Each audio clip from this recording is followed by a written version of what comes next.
नमस्कार. प्रतिध्वनी यूट्यूब चॅनलच्या स्पष्ट आणि परखड कार्यक्रमात मी अविनाश पाठक, मुख्य संपादक प्रतिध्वनी, सर्व प्रेक्षकांचे हार्दिक स्वागत करीत आहे. प्रेक्षक हो, भारतीय जनता पक्षाचे महाराष्ट्रातले ज्येष्ठ नेते आणि महाराष्ट्राचे विद्यमान उपमुख्यमंत्री देवेंद्र फडणवीस यांनी एक खळबळजनक विधान केलं आहे. त्या विधानाचा आशय असा की राहुल गांधी काँग्रेसचे नेते आहेत, हे आमच्यासाठी परमेश्वरांनी दिलेलं वरदान आहे. त्यांच्या या विधानामुळे एकूणच राजकीय वर्तुळात बऱ्यापैकी खळबळ उडाली आहे. आता फडणवीसांनी असं का म्हटलं, जरा खोलात जाऊन बघायचं झालं तर आधी राहुल गांधींचा इतिहासही तपासणं गरजेचं आहे.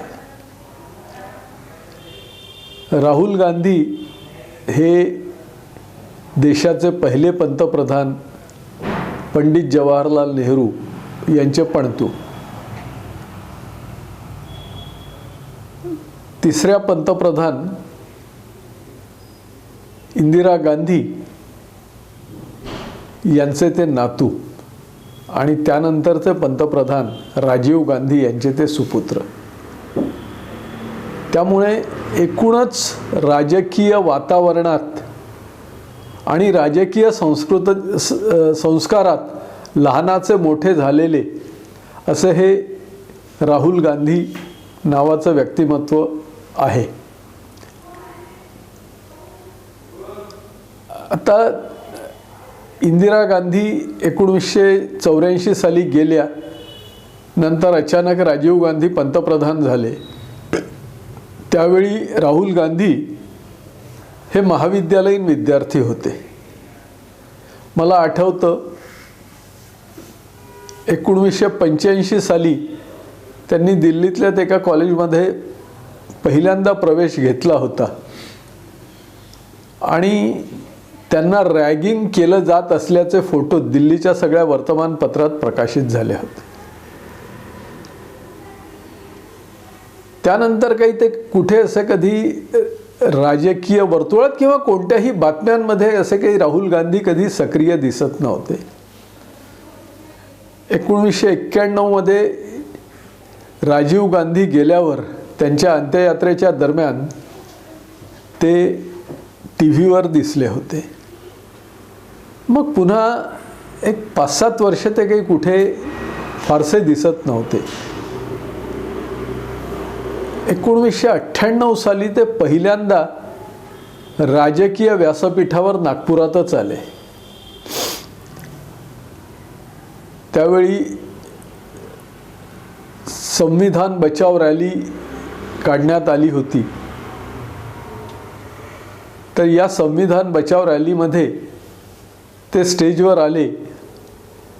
नागपूरकर काँग्रेस कार्यकर्त्यांनी त्यांना फेटाबिटा बांधला होता आणि त्या दिवशी ते पहिल्यांदा स्टेजवर आले आणि एक 2-3 वाक्य बोलले. नंतर हळूहळू ते राजकारणात सक्रिय व्हायला लागले. मग संसदेत निवडून आले. मग काँग्रेसचे नेते म्हणून पुढे वावरायला लागलेत. आता काँग्रेसमध्ये किंवा एकूणच आपल्या भारतीय राजकीय संस्कृतीत जी घराणेशाही रुजली आहे, त्यानुसार अशा नेत्याचा मुलगा म्हणजे तोही छोटा साहेबच असतो. सगळे त्याला साहेब साहेब करत झेलत फिरतात. तसे राहुल गांधींनाही झेलायला लागले आणि ते अनभिषिक्त नेते झाले.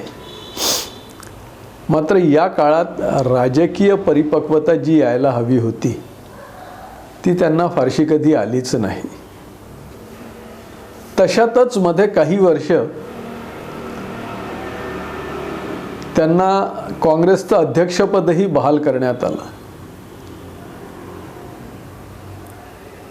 2004 ते 2014 या 10 वर्षाच्या काळात देशात काँग्रेसची म्हणजे काँग्रेस प्रणित आघाडीची सत्ता होती.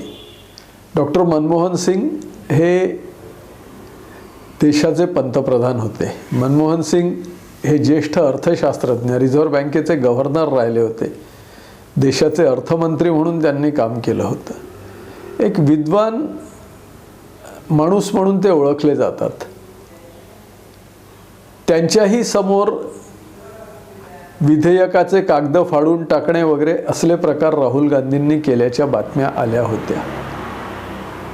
म्हणजे जो काही एकूण घराणेशाहीमुळे मिळालेली सत्ता किंवा अधिकार आणि त्यातून आलेला माज हा तेव्हापासूनच त्यांच्या वर्तनात दिसत होता.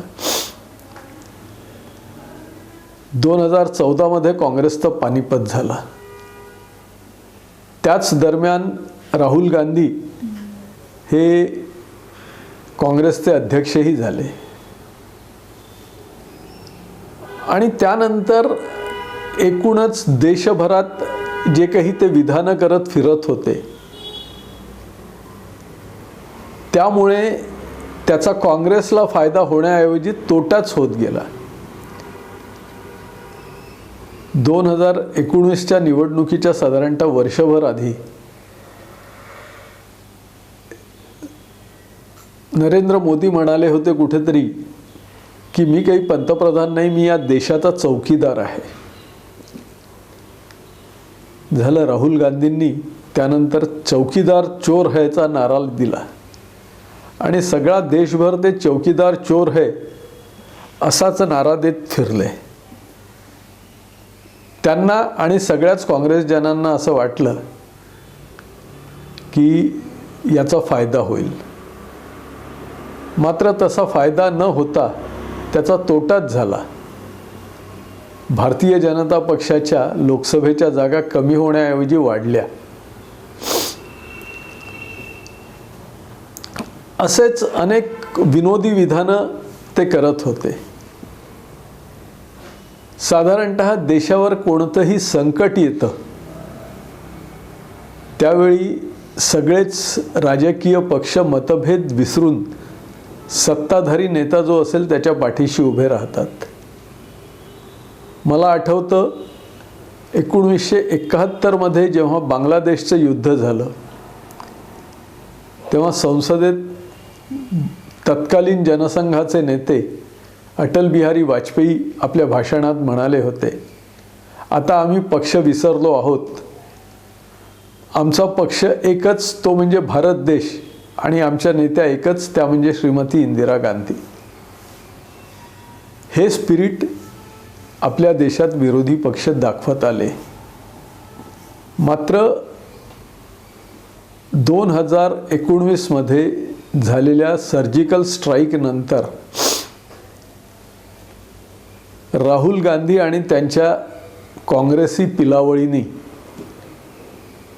सर्जिकल स्ट्राईकवर शंका घेतली आणि त्यातून ते हा घडलाच नाही किंवा त्याच्या आधीचा उरीचा हल्ला हाही मॅनेज्ड होता वगैरे अशा प्रकारचे बालिश आरोप करायला लागले होते.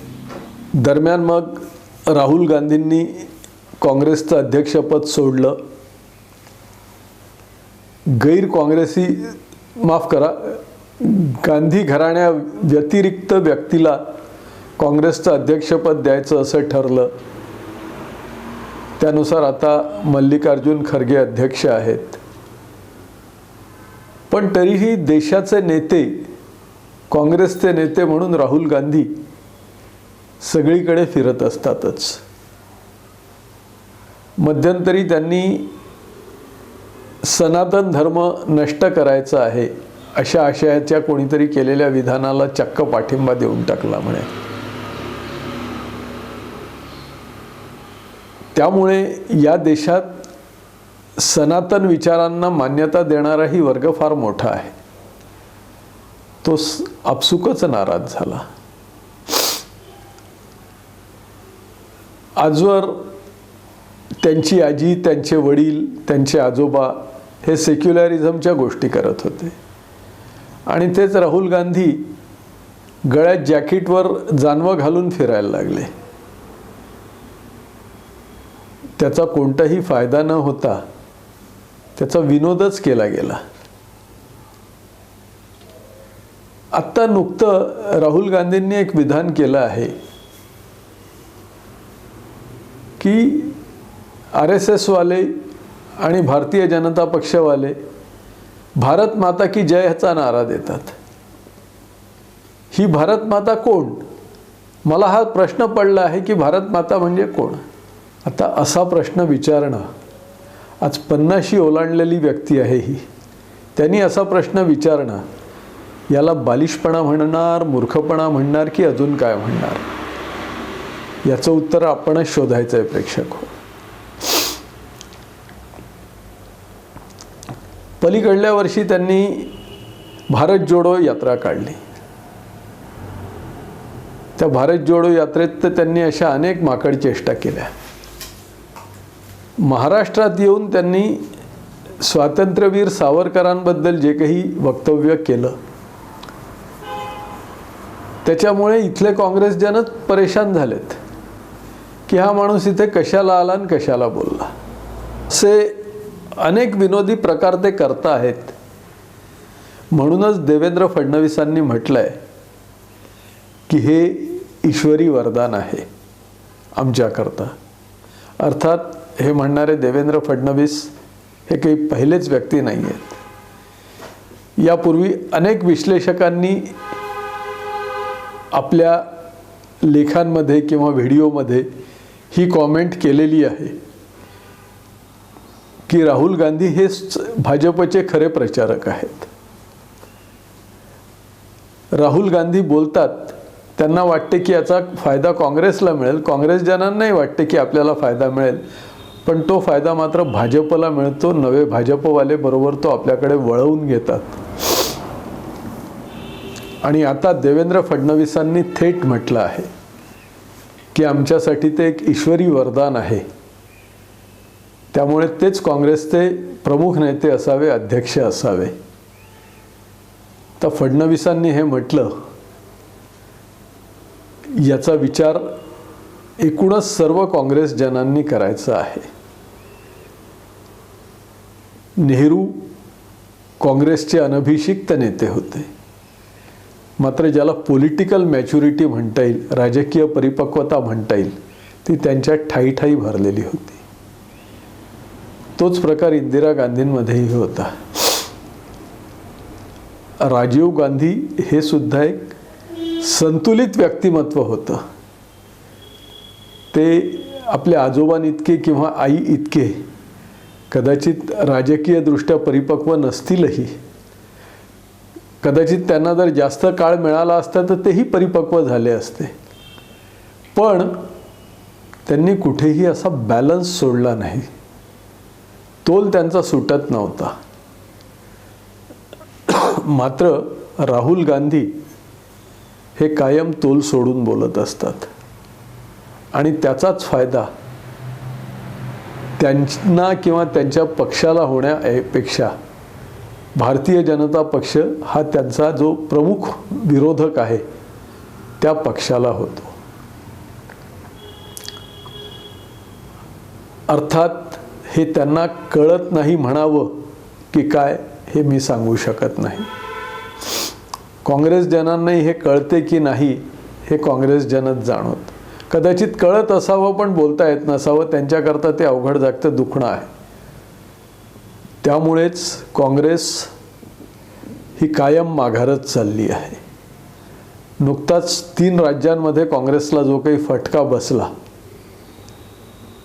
त्यालाही बऱ्याच ठिकाणी राहुल गांधींनी जाऊन केलेली भाषणं हीच कारणीभूत झाली आहे असं राजकीय विश्लेषक आणि काँग्रेसजन सुद्धा दबक्या आवाजात बोलायला लागले आहे. आणि आता पुढे एक 6 महिन्यात लोकसभेच्या निवडणुका आहेत, त्यानंतर महाराष्ट्रासारख्या काही राज्यांच्याही निवडणुका आहेत. या सगळ्या प्रकारात राहुल गांधी असेच बोलत राहिले आणि काँग्रेसजन त्यांना तरीही प्रमुख नेता म्हणून प्रोजेक्ट करत राहिले तर मात्र राहुल गांधी हे खरोखरी भारतीय जनता पक्षासाठी एक वरदानच ठरणार आहे आणि मग जोवर राहुल गांधींकडे काँग्रेसचं नेतृत्व आहे तोवर भाजपचा विजय निश्चित आहे, हा निष्कर्ष आपल्याला निश्चित काढता येतो. प्रेक्षक हो, हा व्हिडिओ आपल्याला कसा वाटला ते अवश्य कळवा. आवडला असल्यास लाईक करा, इतरांनाही शेअर करा. प्रतिध्वनी यूट्यूब चॅनल आपण सबस्क्राईब केलं असल्यास त्याबद्दल धन्यवाद. केलं नसेल तर लगेच करा आणि इतरांनाही शेअर करायला सांगा. नमस्कार.